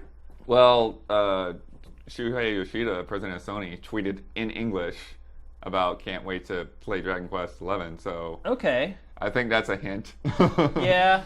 Yeah, it was like. Well, I mean, look, if you're going to release it for the PlayStation 4, Yeah. which was the first platform that they announced it for, I mean, you're not going to release it just in Japan for the PlayStation 4. I mean, what's their install base? I don't even know what their install base is there, actually. It's not more than a couple million. In fact, I don't even know if they've hit a couple million at this point. And, it sells, like you said earlier, 15,000 a week or something. It's not setting the world on fire. And I don't know if a video game console ever will there ever again, sadly. I just think... Although this might help a lot. It might help, but I think... In Japan. Yeah. I think the sun may have set on the console market in Japan at this point. But so it does make sense. It's if you want to actually recoup your investment in this game, they're going to kind of have to release it in the West. Yeah. I mean, otherwise, but then you look back, Dragon Quest games have not sold great in the West. I mean, they sell okay. I mean, they certainly make it worth the cost of localization and bringing it over, but you're not going to turn a huge profit doing it. So it'll be interesting to see. Shu, obviously, that's a pretty good indicator. Tweeting it in English, also great that you pointed that out. That makes a big difference too. So maybe we got some hope here. And then the other game that they showed for the first time as far as footage, Dragon Quest Builders. Yeah, I didn't really look into that too deeply, but it looks a lot like Minecraft. Well, you can see here we're showing Yeah. showing the footage that they showed for the first time. I mean, it looks like a cross between Dragon Quest and Minecraft, which I think could actually be freaking awesome because I've never been a fan of Minecraft. You know, I feel like when I was a kid, I really liked building with Legos, and I had erector sets and Lincoln logs, and I love that, but I just don't really enjoy building stuff in games anymore. The interfaces always are confusing or time-consuming, and granted, Minecraft did a great job with its interface. Obviously, if a little kid can build stuff with Minecraft, anybody can do it. But I'm not a big fan of building stuff because I feel like I have no motivation to do it. Like, Minecraft has that flimsy kind of premise of survive the night or whatever, build walls thick enough so they can't break in and get you or whatever, but I would like to play a game like this where the building element is a much bigger part of the game. And here it's obviously, you know, you have this whole huge RPG that you play, and this building part of it is kind of incorporated into it. And so you start building like an abode, and you have like your own little town that you start building up. It's like an Assassin's Creed RPG. Yeah, it's definitely interesting to see it in third person and the different perspective that gives you in terms of where you're placing down your items and all of that. It gives me motivation to play. I mean, look here, even it's like you use the building stuff in battle. You know, you're putting up blocks to like deflect attacks and things like that. And also, I like the art style of the game. Like, I don't know. I think this might be the bigger announcement for me, and this one has even less chance probably of coming to the U.S. I mean, if Dragon Quest XI is an iffy, that one's like a big iffy, but it would be a huge mistake because kids, I mean, look, if I were a publisher, I'd be trying to figure out a way to get that Minecraft money too. I don't blame anyone for trying, and in all honesty, like people say there's a lot of Minecraft clones on the PC, but there aren't many on consoles. You have this huge market sitting wide open for these building games, and I think there's a couple. There's one for Wii U and one for 3DS, like Cube 3D or something. I can't remember what the name of the games were, but there's a couple. But there's not many. Like people have actually just kind of let Minecraft be its own beast and like just dominate. And so, I would love to see a game like Minecraft that incorporates building with something a little more tangible than just like survive. And so, again, to me, this was the more exciting announcement. And then Dragon Quest Jokers 3, that's just kind of one of those throwaway things. I don't think we'll ever see that. Although the Jokers games have come to the U.S. before. They have. And so, how odd would it be if that's the only game of those three that end up coming to the West? Yeah, I think there's a chance. I mean, as you pointed out, them bringing Dragon Quest Heroes over is kind of an oddball thing. So I think that, with 11, that may be where Square tries to make another push and like, okay, let's try to make people aware of this again, well, and then those other games will kind of come along with it. Well, I think these Japanese publishers are going to have to switch their strategy because releasing something just in Japan, unless it's Yokai Watch or like Pokemon, like it's very hard to recoup your investment. Yoshi's Woolly World has sold like 30,000 copies in Japan so far, by the way. Like it is doing, but everything's that way. Splatoon, one of the biggest hits in Japan in a long time, is like barely crept over like 1 million at this point. Like, the market has just completely changed, and I feel like these publishers are going to have to change too if they want to be able to keep creating these games, and also for us so that we can keep playing them because we love playing their games. So, Square Enix has been slow with this franchise in particular, although I feel like it's done a great job in a lot of other ways. Square Enix is kind of like, to me, like an all-star publisher from Japan for the last like 5 years. Like I feel like they've really been smart about spreading their wings a little bit and getting outside the Japanese market, and they've made some smart decisions on studios that they've bought and franchises that they've shepherded. But this is one case where I feel like they need to kind of wake up and smell the coffee because the coffee's a brewing in the West these days. Yeah. All right, so that's it for the Big Six. It's time to share our trailer of the week. I have to say that there were not a lot of great trailers this week. In fact, the reason we selected this one is because it will inspire a little bit of a conversation after we show it. This is the announcement trailer for Zombie for other platforms.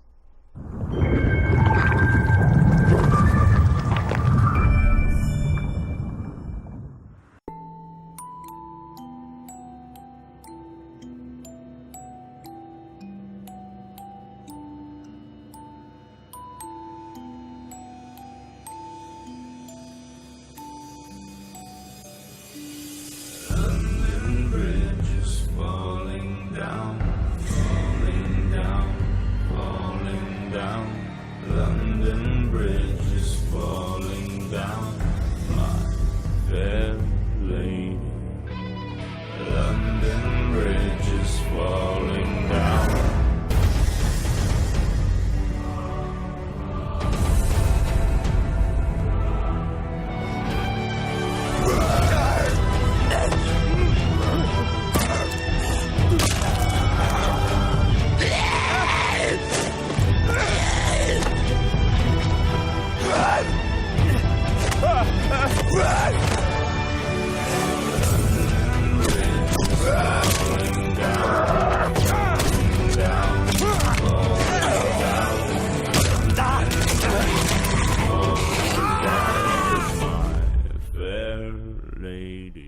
Yeah, so how do you play that game without the gamepad?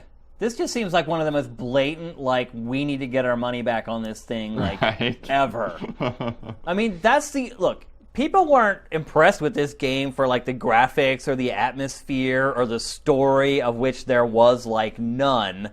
The reason people liked this game, the people that did like it, because it was a very polarizing, divisive game when it came out, is because of the gamepad implementation. Like, the cool stuff that it did with the Wii U's hardware. So, would you even consider, did you play Zombie U? I didn't actually get around to playing it because of the people that didn't like it. Yeah. A lot of people didn't like it. But yeah, it's just really random that it's coming out in 2.5 weeks, and like, oh, okay, sure. Yeah. It kind of reminds me of what Activision just threw out those prototype remasters for no good reason. Just barf it on out of there. We'll probably make a couple $100,000 off of this thing. Just put a trailer out there and be done with it. Yeah, I can't imagine too many people buying this. I think also at this point, people forgot it even existed. Nintendo was pretty smart, I think, with how they signed that exclusivity deal, because that's probably what happened, is the exclusivity deal finally just expired, and they're like, okay, we can put it out and other people can play it, but no one cares about that game anymore at this point. Yeah. It's yesterday's news. So. Yeah, and so many zombie games as it is, yeah. Yeah, I'm still puzzled by that whole thing. Like, why would they put that game out? But it is what it is. So it's time to move on to our deep dive for the week. And Gamescom is coming up. It starts Wednesday. And obviously, if you're in the United States, everything's kind of happening while you're asleep. And just so you know, at Sifted, we will be up all night curating stuff from Germany. Looking forward to this coming week for sure. I'm going to be living like a vampire for a couple days. But show starts Wednesday, kind of runs through the weekend. Bloodworth, the big story kind of with Gamescom on the outside is the fact that Sony is not doing a press conference for the first time ever. And Microsoft is. Which they just started that a couple years ago. Right, and the show started in 2009, I think was the first year. Is that right? Maybe. I think it was 2009. So this will be the first time in 6 years Sony has not done a press conference. They've said that they're going all in on Paris Games Week, which I find a little odd. Yeah. I mean, Paris Games Week is building in relevancy a little bit, but it's certainly no Gamescom. I mean, Gamescom is probably the biggest game show in the world at this point. I mean, as far as attendance is concerned, because it lets the public in, and you can pay and get in there and just go in and have fun. You don't have to be a part of the press.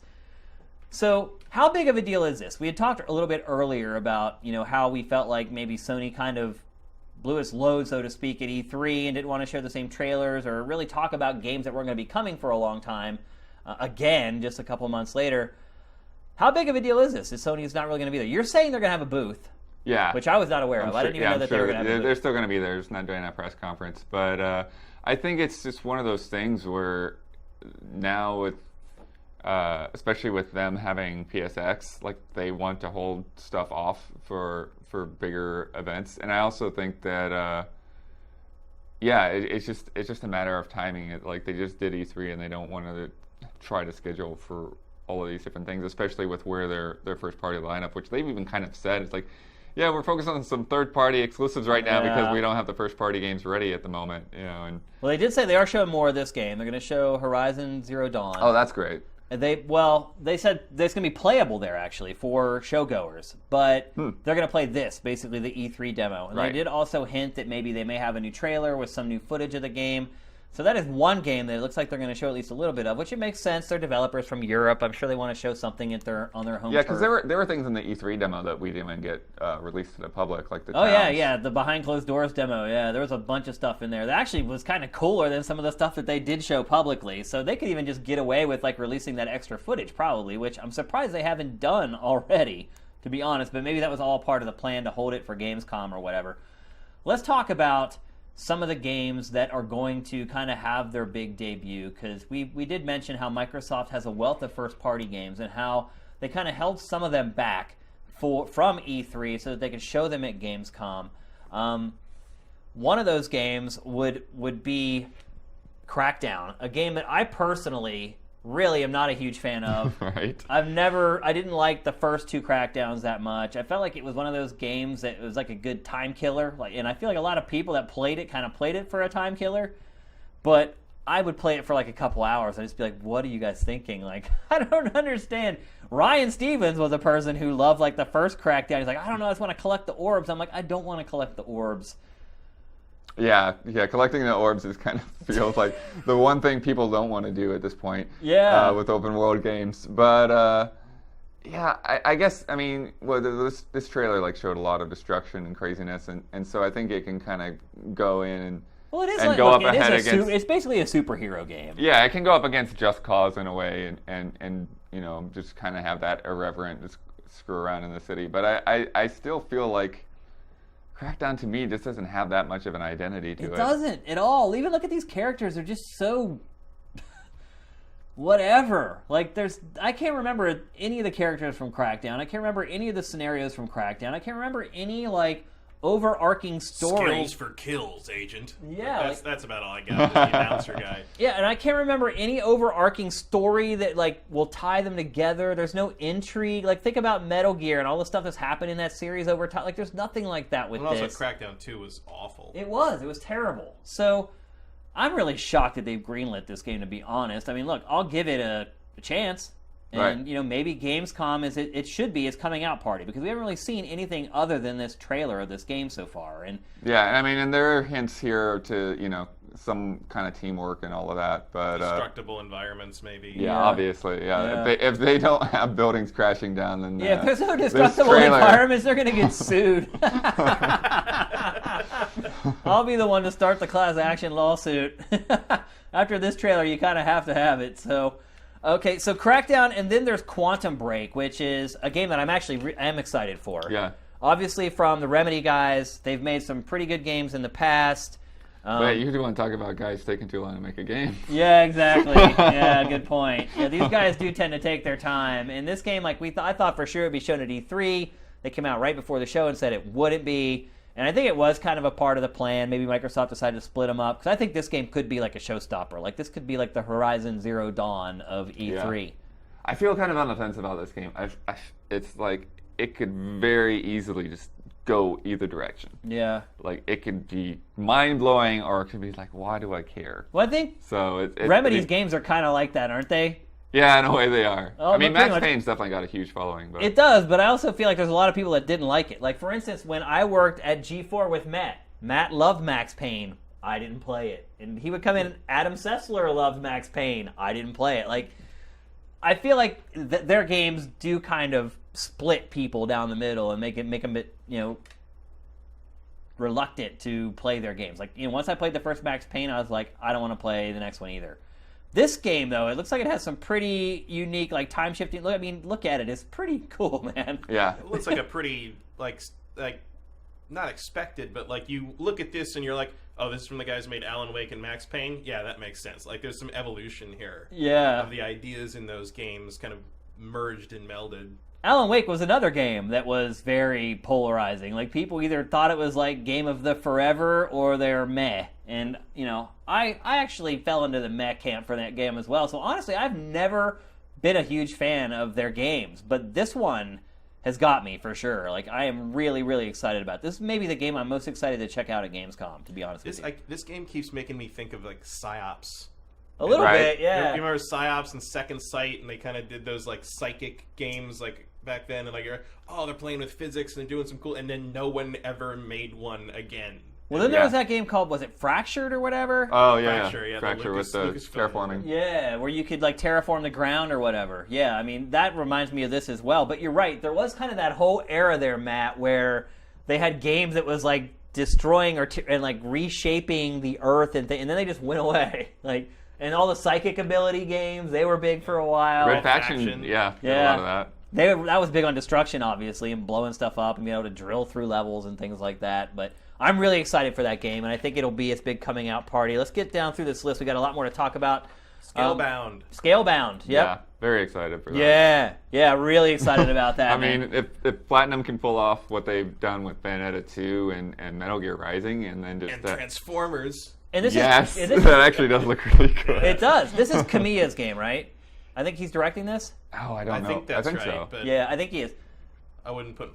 Why? It is weird that they would show this at Gamescom, though. Because... it looks like it takes place in Europe. Because it is a very Japanese-looking game. And, I would think you would show it at E3 before you would show it at Gamescom. But, hey, whatever. I'll take whatever I can get. Maybe it wasn't ready. Yeah, maybe it wasn't. That could, with the number of games that Platinum is working on right now, Yeah, I don't know how Platinum is like, what's anything will going on ever in be there? ready. Those guys just don't go home. No, they have like 6 games. Well, see, here's the thing. Like, a lot of times they just use Platinum as like an imprint. Like, it doesn't really mean that their team is actually building the games. A lot of times they have developers for hire, and then like a guy like Kamiya will come on and direct the game, and then just use the Platinum imprint. Because like So- a lot of the Bayonetta guys are on the Transformers game. It's crazy. Yeah. So, yeah, I am hyped beyond belief for this. I mean, this trailer is That's great. still freaking awesome. Just watching it, it almost makes me forget about what I'm talking about because I want to watch the trailer. Yeah, well, I think too. Like, I really enjoy like Bayonetta 2's combat systems and all of that. Heck yeah. And just the sheer like craziness of things going on. Yeah. But I'm not a huge fan of the art style in the world. Like Yeah, a lot yeah. of that really just. No, you're right. turns- It's kind of ugly. It turns me off. Yeah. Whereas It's garish. I you think know, that's the best way to describe like Bayonetta's like art style. So to see them, again, like refine those mechanics, do more gigantic things with dragons and a different look. I'm very curious to see what the game itself looks like. And we have a lot of faith in the combat, obviously. Yeah, how it plays, how the interaction between the human characters and the monster characters and all that stuff plays out. Because I think it's going to be pretty freaking sweet. Yep, I'm really psyched about that one. Mafia 3 was just announced this past week. They're going to show it for the first time at Gamescom. Were either of you guys big Mafia fans from the first couple games? No, I was curious about the second one and then never managed to actually sit down and play it. But I think It's like the poor man's GTA. Yeah, I mean, like I think Mafia is like more them, about a but- certain mood. The main thing I remember about Mafia 1 was, do you remember, like, there was, like, a third of the way through the game, there's that race, and no one could beat it? Like, Oh, yeah, all I the do remember reviewers that. were, like, Yeah, calling yeah. each other, like, can you finish this race thing? Because I Yeah. can't do it. I do remember And they that. had to, like, send out a save or something. Like, Really? It was all saved Yeah. that were, like, just past that. That and got it you was, past the like, race, yeah. That's funny. It was too hard. My I liked- issue with I the liked Mafia, it. I like it, and look, I like a different setting for a game like this. Although one would argue that GTA is just the modern Mafia. Yeah, but, I mean, Mafia 2, like, has an open world and never does anything with it. It has an But, like, it has an open-er world. Yeah, it's but still it's like- not as open as like Grand Theft Auto though. But I remember like the original Mafia, like they were always a little bit ahead of the game in terms of visuals. And I remember their cigarette tech was like Yeah, yeah. super on point in both of those. Like, their cigarettes look better than any other game. Trademark cigarette tech. But yeah, you're right. It took them a long time before they went completely open world with this series, and I feel like it set them back. Even Mafia 2 wasn't as completely open world. The Yeah. first one wasn't really open world at all. You really couldn't really go in any of the buildings. So I feel like they have their work cut out for them. It is 2K, and I will say 2K's track record at this point is pretty darn good. Like, Yeah. they are becoming one of the most reliable publishers to turn out AAA games. Like, I didn't really resonate with Evolve all that much, to be honest with you. Like, I think I played it like a few hours before I quit playing it. But you can't really deny the quality that was in that game. Like, it was a polished game, and either you liked the whole concept of it or you didn't. But 2K is building quite a pedigree, and so I feel like they're at a place where they wouldn't release something that isn't great. And in fact, I don't feel like 2K would show a trailer for a game unless they were comfortable at the place it's at. So even if we get a trailer just for this game, which could be the case, we may Yeah. not get a demo. Well, I feel like it's, there's not been too much, in this kind of period, recently, it's Yeah. like it's like Mafia or LA Noire type of game, So Right. I think it's going to just kind of hit that mood and scratch that itch, or maybe even like for people that are sad to see Mad Men go, Yeah, you're right. That's a good point. I never would have thought of that. So let's talk about a couple more here.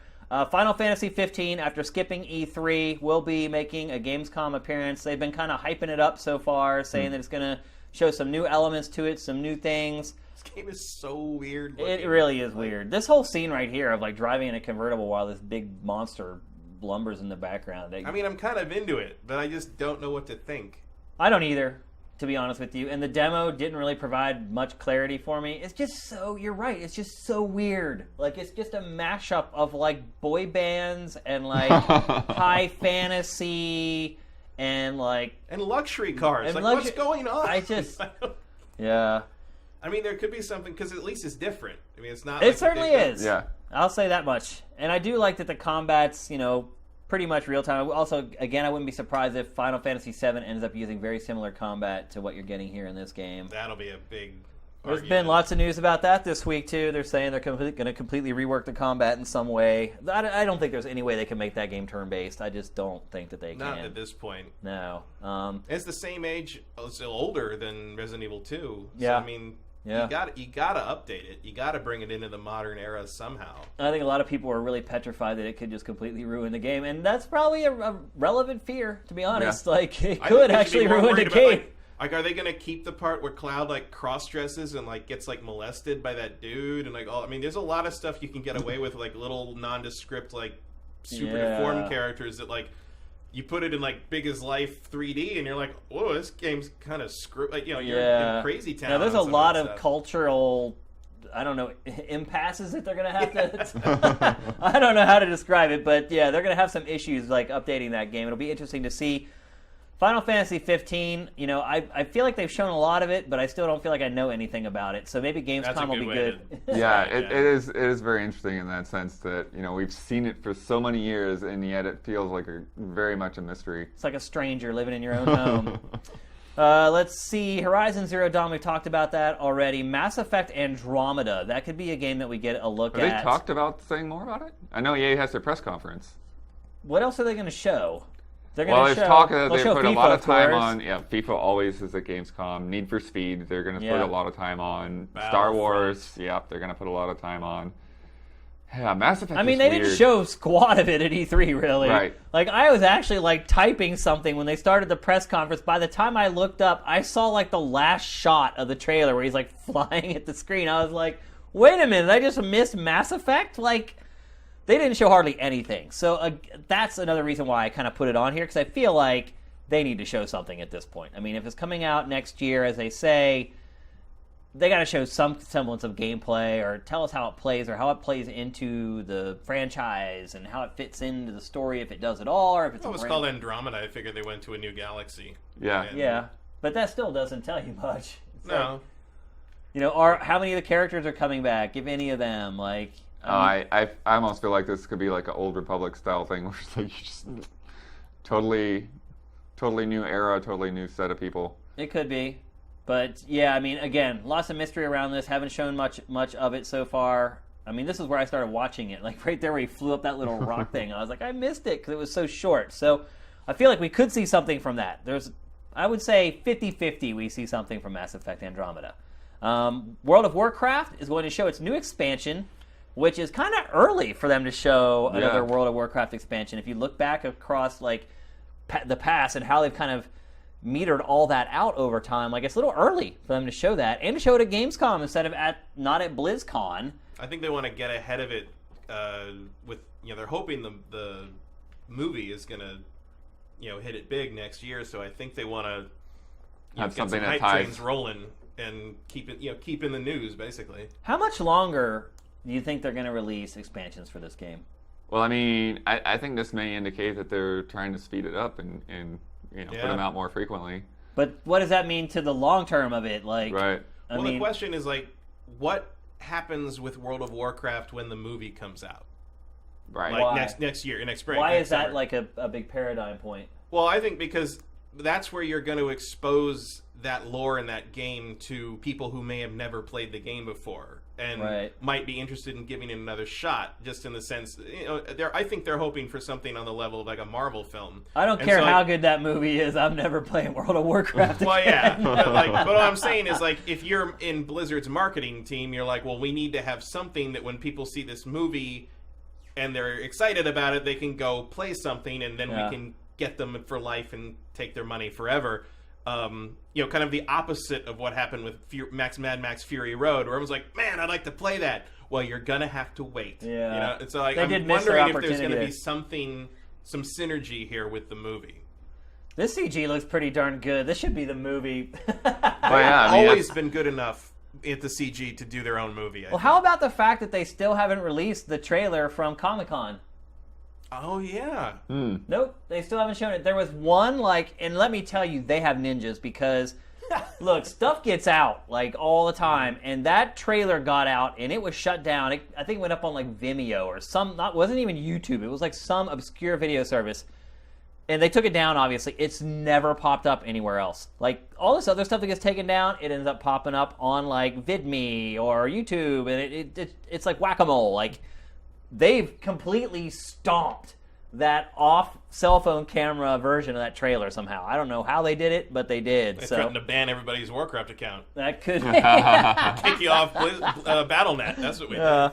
So anyway, we'll be seeing the next expansion for that. They're also going to have something to do with StarCraft 2, so they'll probably, maybe announce some kind of release date or something as well. And Blizzard's booth is always packed at Gamescom. Yeah. So I'm sure that they're going to make sure they put some time in to do something significant, and that will likely have some playable presence on the floor as well. I'm sure StarCraft will be playable in some way, shape, or form on the floor. Yeah. If anything, just to let people like do some esports with it or whatever. And then the last game I wanted to mention, at least as far as notable games that we didn't expect, Star Citizen is reportedly going to be at Gamescom. Have they ever shown this game at like an event? They showed it at GDC 2013. I think they've been at all the GDCs, although they were mostly recruiting. Right. They didn't really have a display, but I don't know. So let's just lay this out here, Matt. How much money have you? Well, I don't know how much you spent. A lot of money on this game already. I spent I'm in. I got a decent fleet. You can see he's like I got a dodging. decent fleet of imaginary starships. He doesn't even want to admit how much he's spent, and I don't blame him because it was more than 500. There you go. Wow. But I am a space small fry nut. Oh yeah, I'm not the guy who bought 100 freelancers for like $125 each, and wants to run a business renting them. Yeah, and I mean, which that dude it's ingenious. It might work. I don't know if the game ever comes out. But it's like that's the thing is like I figure this has to be a reaction to kind of that whole the skepticism that's starting to rise up around this game as to whether it exists. Well, the genesis of that is the guy making the game. Like, he just came out last week and wrote this huge blog post about how, like, the first-person shooter version of it's being, like, delayed until, like, next year, and he really doesn't actually really know what the release date is, and he's afraid to give it a release date because he doesn't want to set people's expectations and then not deliver. Like, I don't know, man. This game is starting to spiral out of control. I've always thought that this game is probably 2017 if everything goes well. Yeah. And I don't think everything's going well, and you have the thing where the executive producer or something has left for Blizzard like a few months ago, and they didn't announce it, and now like Derek Smart, who made the Battle Cruiser games, like it wants to like bring them up on like against the Better Business Bureau or like the Trade Commission or something because he thinks they're like fraudulent, and it's we didn't even mention that. Crazy. It's like the first time that like a crowdfunding thing has like given a refund to somebody, which is a huge and they refunded it to him because huge precedent. Because Derek's been making essentially this game for like 20 years. Yeah, and it's still not done. And like he's put out Battlecruiser versions about 5 or 6 times, and none of them are particularly easy to play. I almost feel like this game is turning into like the modern day Daikatana, where it just promises like the world. Well, Chris Roberts has not promised to make us his bitch yet, right? But give it some time. It's I don't know.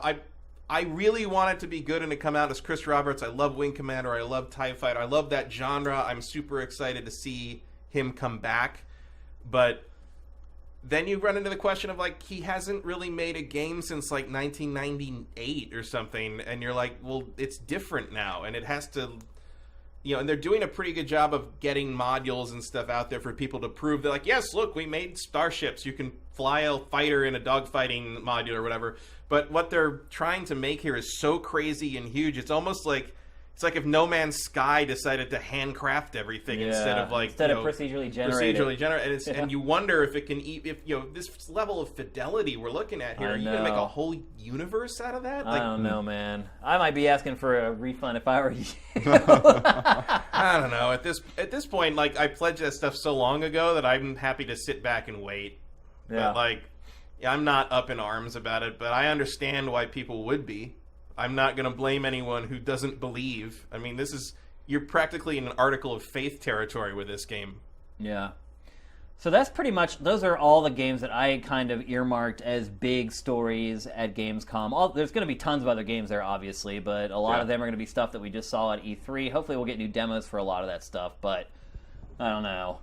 Usually we do. It's a mix. What happens generally is the stuff that's out on the show floor is the E3 demos, and then they have the behind closed doors demos of in the business center. So yeah, I really like how Gamescom is set up. I wish it's E3 would adopt that. Yeah, I agree. Yeah, Gamescom, the way it's set up is pretty smart, and it manages to get tons of just the fans in, not just the press, and everybody ends up satisfied. Like, the press never complains coming back from Gamescom about, oh, we didn't get enough access or whatever. Like, it is logistically set up very, very well. So, like I said, Gamescom starts on Wednesday. Will it be like Tuesday night for us? I guess it will be. Well, there's going to be Tuesday press conferences. Yeah. So it's coming up quick. Microsoft's press conference, I think, is Tuesday. Yeah. Tuesday there?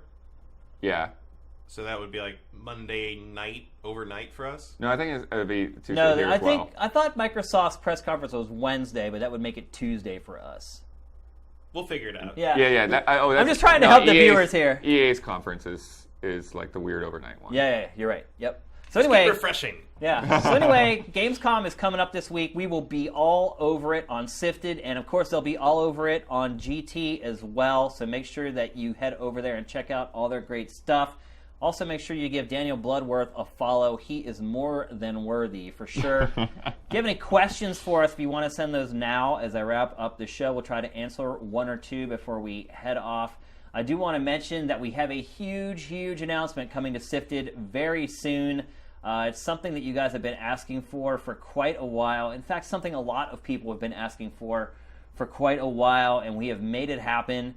I do want to mention we're kind of doing a relaunch of Sifted coming up here in the next couple weeks because the site is finally almost finished and coming out of beta. As you guys saw, we just put up user blogs this week, which was something that was a long time coming. The forums are being built right now, and they're going to be finished probably in about a week and a half. So we will finally have the complete Sifted website done for you guys. So we're going to be doing like a soft relaunch. So we're going to hold this big announcement for the soft relaunch. We want to kind of ball it all together once the site's finished and announce this big new project that we're working on. So stay tuned, people. There is big stuff coming for Sifted. And again, thank you for your patience in waiting for the blogs to come online and for your patience waiting for this show to come back up. But like I said, we'll be rocking every week going forward and announcing the permanent co-host next week. So let's see if we have any questions. Bloodworth, what would you want to play? What game would you want to play from Gamescom? And that comes from Rewind Playlabs. Oh, I'd want to check out Horizon. Actually, if it's actually playable. Did you get to go behind? I didn't do the doors? behind the closed doors thing, but yeah. Look, I wasn't an E3 judge anymore. Keeley has not re-graced me with that. I was okay to be an E3 judge for like 11 years, but now that I start my own site, I'm not a judge anymore. So I didn't get to play it because that's basically what they do. If you're a judge, they'll let you actually hold the controller. So right. I had to watch them play it, but.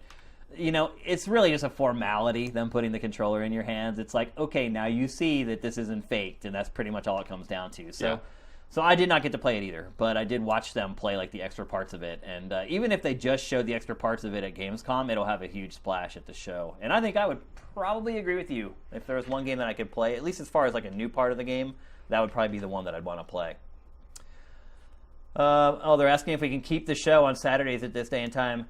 Kobraka, I'm guessing that you are European because the show actually started at like 8 p.m. for them instead of being at like 4 in the morning.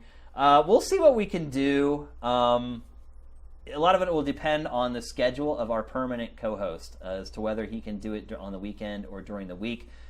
I mean, another part of it, too, is when do most people watch? I mean, our numbers, I know, on Saturdays are way lower as far as the live stream is concerned compared to when we do it on Thursday, which is surprising, don't you think? That it's always weird. It is weird. Like, our Thursday evening broadcasts get way more people, and a part of it was that we were doing it consistently at that time and probably build up an audience that knew when it was coming on, but just in general, like, just picking up new viewers on Saturdays seems to be a lot more difficult when you would think people would have free time to watch. Well, yeah, they have free time, so they're out doing I guess they're actually doing stuff. They're not chained to their home, so... Or they're dots at work. Yeah. Actually, there's a lot of people who are watching from Europe right now. Let's see. Shannon Bloodworth, thoughts on Terminator and WWE 2K16? We were talking about this earlier. We were actually talking about this while the trailer of the week was running, because Bloodworth was like, what, you're not going to show the Terminator trailer? And I think it's just completely and utterly ridiculous. I mean, look, it's a wrestling game, and wrestling on some levels is kind of ridiculous anyway. And then Matt was saying, like, it's been a really bad week for the WWE. They say bad things come in threes. Well, they had the Hulk Hogan racial slur thing that happened. They had this happen, and then they had Rowdy Roddy Piper die yesterday. Rest in peace, Rowdy Roddy. He's all out of bubble gum. Yeah, but he's still kicking ass. Yeah. Yeah, I think it was ridiculous. I think it's pretty stupid. How do you have the Terminator in a wrestling game? Like, well, and then to announce that, and all you've got is you reshot the movie. Yeah. Well, RoboCop showed up at the WCW back in the 90s, didn't he? Yeah. Oh, wow. It's there's wrestling. Yeah.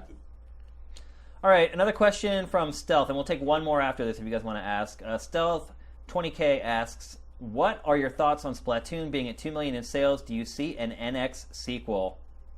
Oh, I think so. I think they've definitely. They have a new franchise, yeah. Yeah, they've hit a groove there. People are definitely digging it. Have you been playing it, Bloodworth? I haven't played it recently. I want to check out the new Tower Mode update, and they've got some more updates on the way. I haven't played it since launch. I played it pretty consistently for a good 5 or 6 days, and kind of lost. I just felt it was unbalanced. Maybe they fixed that now. But I felt like people who had stayed up and not slept for 3 days had a huge advantage over me with the weapons and things like that. And so maybe now they've done a better job of balancing the matchmaking. I've been dominating since the preview event at Nintendo, so I don't know. Oh, you got in ahead early, and so. But no, even at the event, when we all picked it up for the first time, everyone was screaming the name of my character. It just clicked with you for some reason. Yeah, just one of those games where as soon as you play it, you're like, I'm the man. I don't even know why. I'm not generally very good at And I gotta tell shooters. you, Bloodworth is a guy who rarely ever brags about anything. So I am guessing that he is really, really good at Splatoon. So. All right, let's take one more question. When's Matt on camera? You'll find out soon enough. Any sleeper hits to look out for this fall? Sleeper hits. Who said that? What about sleeper hits? Yeah. Vox 91. You got to read the name. That's always a big deal. Sorry, Vox. Vox 91. Ask that question. Yeah, off the top of my head, I can't. Sleeper hits? Can't think of anything.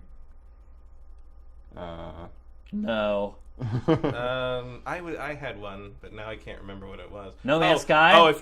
If you have a PS4, do not sleep on Galaxy Z this week. Yeah. Except a lot of you in Europe, and I don't think they've announced release date for you guys yet. And it would be Galaxy Z there. So none of that works. Never mind. I don't know. But if you have access to Galaxy Z and you love Robotech or Gundam or that kind of thing, do it, because it's quality. It's good stuff. That is a hilarious thing to bring up. This pronunciation totally destroys the pun. Yeah. Yeah, the pun doesn't work in Europe. It doesn't work in Europe and Australia. Yeah, you're totally right. So, I mean, I don't know. I guess I would say if Persona 5 comes out, Oh, that's No so way. weird. Is that game really coming out? No, I don't think know. so. This year, I don't think so. They said at E3 again that it They was. keep saying it, yep. So, I'll believe it when and it's in North our America hands. too, not just Japan. They said it's coming out. But look, if you actually look at prior Persona games, they don't really do a lot of hype for them. So it could be plausible. I'd put it at about a 15% chance right now. Well, the fact that that's the kind of crazy thing with some of these, with Fallout 4. You announce the game when it's done and you're bug testing. Yeah. That's amazing. Yeah. That doesn't happen. Yeah, it doesn't. Yeah, Fallout 4 is finished when they announced it, basically. So, all right, so that's it for the questions. Thanks for the good question, guys. Thanks to Daniel Bloodworth for coming in and sitting in with us today, man. You did a great job, just as expected, and you dressed quite well. Rocking the Invisible IW. Walls t-shirt. I was telling him when he showed up today that I actually wore mine yesterday, and it was all spurred on by Huber, who wore an Invisible Walls shirt on Huber Hype this week. I saw him wearing it, and I was like, yeah, I think I have one of those laying around somewhere, and I dug mine out, and I wore it yesterday. And now Bloodworth is wearing his today, so we're keeping the dream alive. If I could jump in a little history here, I think it's tomorrow. Not tomorrow. Yeah, tomorrow is the 11th year anniversary of our first day at G4. You mean when we moved When to we moved G4 to LA. to LA after we left Tech August TV? 2nd was our first day. Oh, you're right. So this was the day that Tech TV and G4 were forcefully merged together Yeah. into G4 Tech TV. And then they began the process of mercilessly killing off the only good shows that were on the network. How you doing, Unscrewed with Martin Sargent? Yeah. It lasted like 3 Anyway. months. Yeah.